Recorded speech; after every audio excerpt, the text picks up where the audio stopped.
I'm joined by Michele Curtis of Iconic Black Britons, who is the Community Globe artist in her home city of Bristol. Welcome, Michele. Hi, thank you. I mean, it's great. I'm so excited that you are part of the World Reimagined, part of this amazing UK-wide arts installation, really. Also, telling the story of people of African heritage in the UK. So how does it feel to be the Community Globe artist for Bristol? To be honest with you, it still hasn't really digested yet. It's a massive undertaking, and I feel so honored and so privileged that I've even been noticed, to be honest with you. There's still aspects of like my career, my development and my growth as an artist where to me, in my mind, I'm just still at the beginning of my journey. So I feel extremely honored and I'm really excited. Wow, that's really interesting to hear. Because of course, definitely in your home city of Bristol, you're, a household name really, with all the incredible murals you've done in and around St. Paul's, really charting the history and contribution, particularly of people of Caribbean heritage to the city, really putting us in the landscape. Yeah. It's really bizarre because I've just recently been starting to do a few other national projects, and to see my work being recognised in that way, it's just it wasn't like something that I wanted. Like I want to do all of these things. It was just I was just sick and tired of this narrative that we hadn't contributed. There aren't any positive role models. Nobody's done anything significant or anything like that. And I remember when I did the murals in Bristol, I got a lot of pushback and a lot of people was like, this is just for Black people, or nobody knows who these people are. And I was like, well, that's the whole point. Because it's British history, and it's so important that not only there's an assumption that we as people of colour, as Black people, we know our history, but we don't, because we don't speak about it, because we don't think it's anything to be celebrated. And it was an upward struggle saying to people, no, what you did was amazing. It had such an impact. It is important, and people should know your stories. Absolutely. As you say, an impact both within the community and outside of the community. And as you say, a British story, a world British story.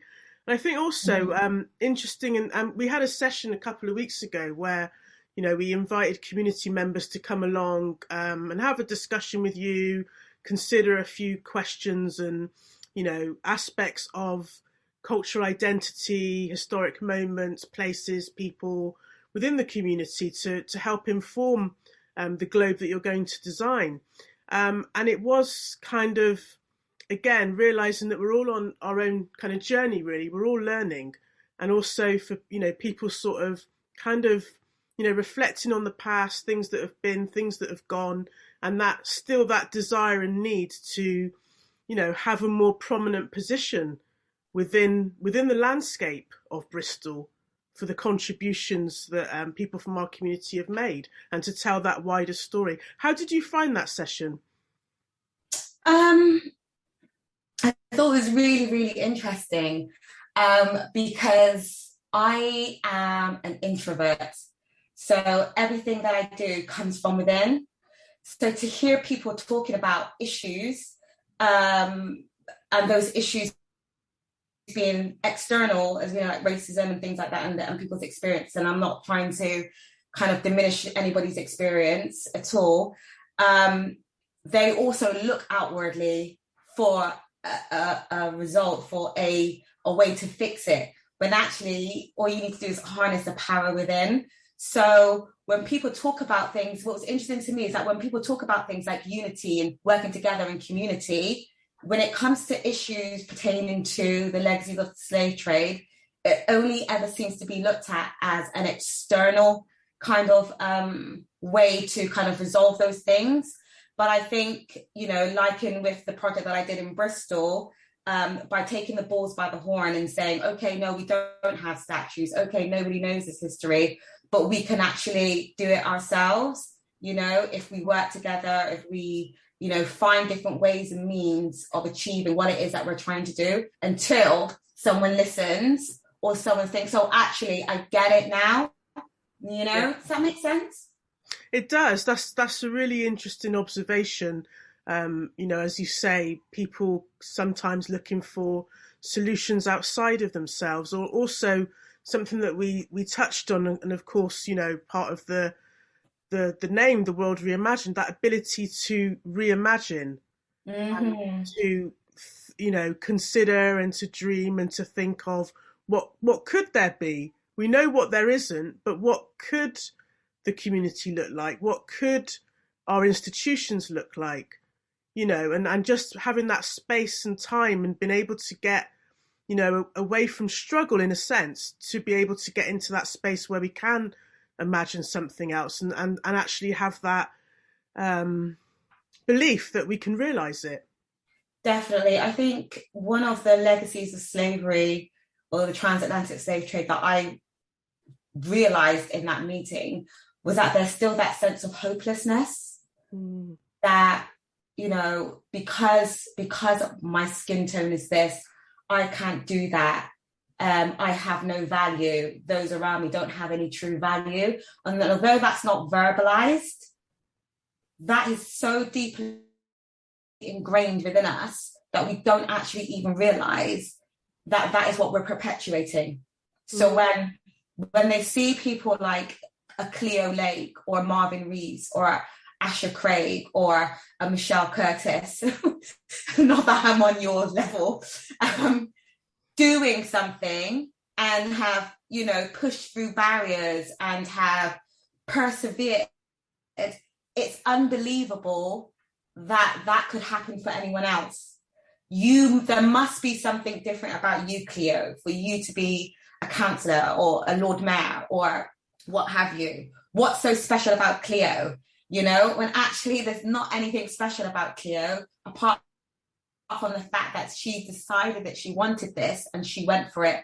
And it didn't matter how many knockbacks she got, she persevered until she got there. Like I said, it took me 5 years to put up those murals. Yeah. 5 years. And it wasn't because, I couldn't be bothered or, it was trying to convince people that it would be okay, not having carte blanche initially over the design, because I don't know whether it was, the local authorities felt like they would be threatening or intimidating, or wasn't sure due to the regeneration and the gentrification of the area, whether, people, non-people of colour would find it offensive. And I remember sitting in meetings and saying, look, they're not going to be sat there, they're not going to be on the walls with machine guns saying by any means necessary. And, it's just going to be telling their stories. That's all, but it's definitely shifted the landscape. And that's not because I'm anything special, but it's because I persevered and I fought to have those murals put up, we can do that in any walk of life. Doesn't matter what you want to achieve. That's such a great message. And, it's really, it feels so kind of difficult to comprehend how difficult it was for you to get those murals up. And, because we are in such a different space now in Bristol, I couldn't imagine there being so many barriers. So it's really interesting to hear how long it took you to do that and achieve it. And thank goodness for all of us that you did push through. And do you think it's different for the younger generation? Do you think they, do kind of see people doing things and feel inspired? Of course, there's always been people doing things, but, do you think there's a new sense of hope amongst our younger people, or do you think there's still a sense of hopelessness?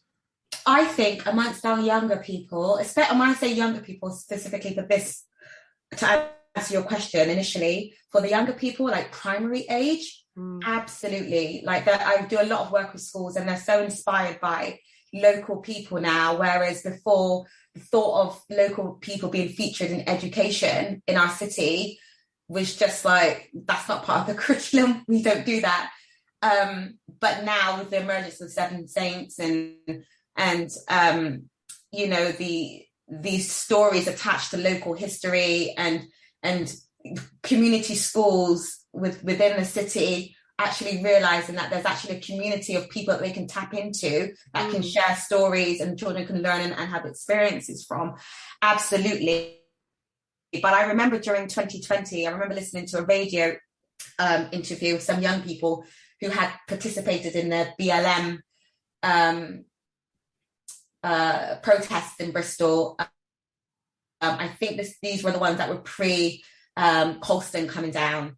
And they were talking about how they felt so very unsupported by older people in the community, not the elders, but just the older people in the communities, i.e. yourself, myself, and feeling like there wasn't any support and nobody. And I kind of just was listening to what they were saying, and I kind of like, I know that, but I don't think that's necessarily specific to their particular age group. I think it goes back to what I was saying, that feeling of hopelessness and that feeling of we can't achieve anything unless we have, a white savior. And not realizing that the power is actually within you, and we and in numbers, if we worked together more, if we unified, if we really wanted to have a focused kind of change and wanted to do something for our community, we could absolutely do that.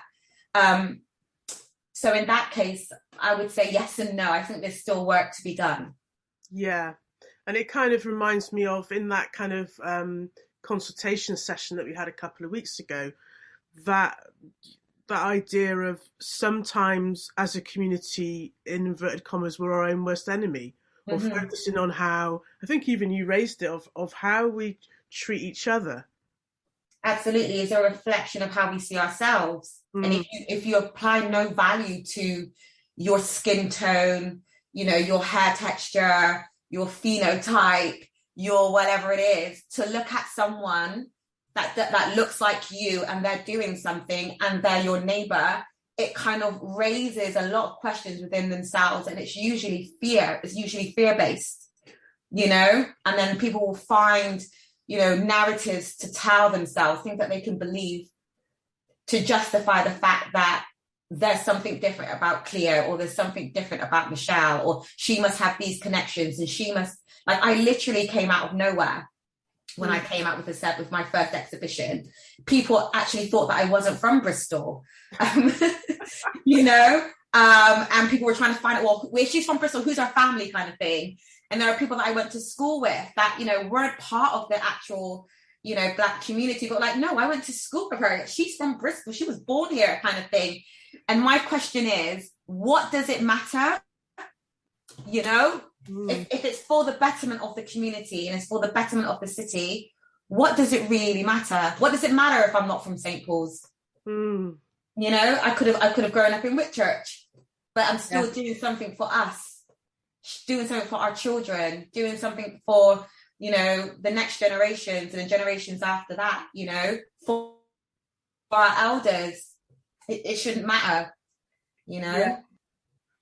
And again, sort of seeing ourselves as a global community. Absolutely. And I think that's where the power lies, is in those networks as well.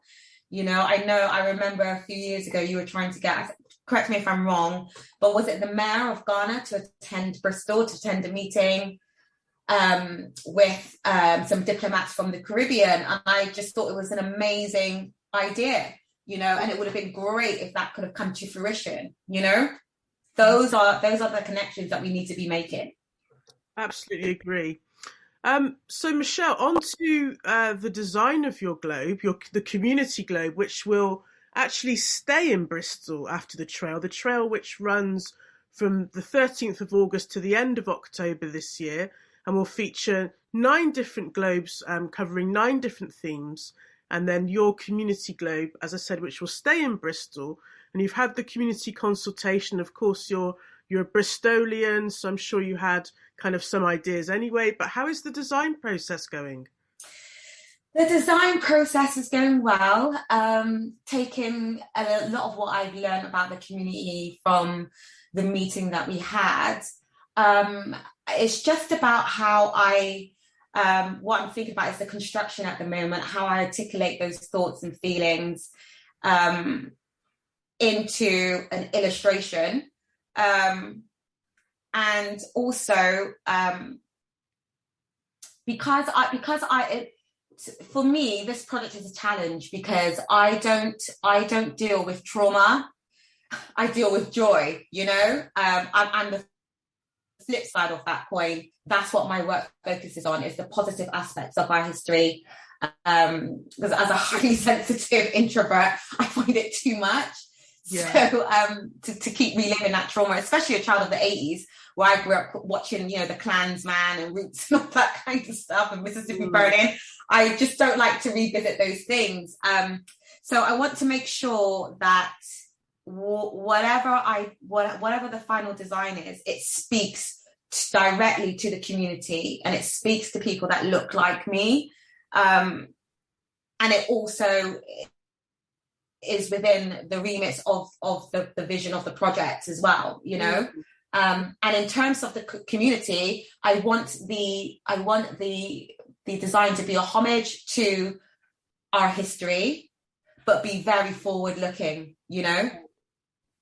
Yeah, so kind of a bit like sort of the bookends of the project, really, the journey of discovery themes, which starts with Mother Africa and then ends with Reimagine the Future. Exactly. That's exactly my vision. Very well articulated. Thank you. Well, it sounds incredible. Really excited, and with just over 2 months to go until the Globe will be there in Bristol for everyone to see, everyone to visit and be inspired by. There is still an opportunity for people to share any thoughts that they have. There's an online form on the worldreimagined.org website where people can, for about another week, contribute their thoughts and ideas, and these will be shared with Michele. Is there anything in particular, Michele, that you would welcome, any thoughts, any particular ideas, themes that you would welcome people to contribute? Anything you want to know? I mean, to be honest with you, anything is useful to me, anything. So whatever people are thinking and feeling, especially if they listen to this podcast, it would be welcomed. Any kind of feedback on any of the things or the things that I've said or discussed in this podcast, any of the thoughts and themes or things that they want to see represented, that it's all useful. It's a creative process, and it's collaborative. So, by all means, send any kind of thoughts and feelings across.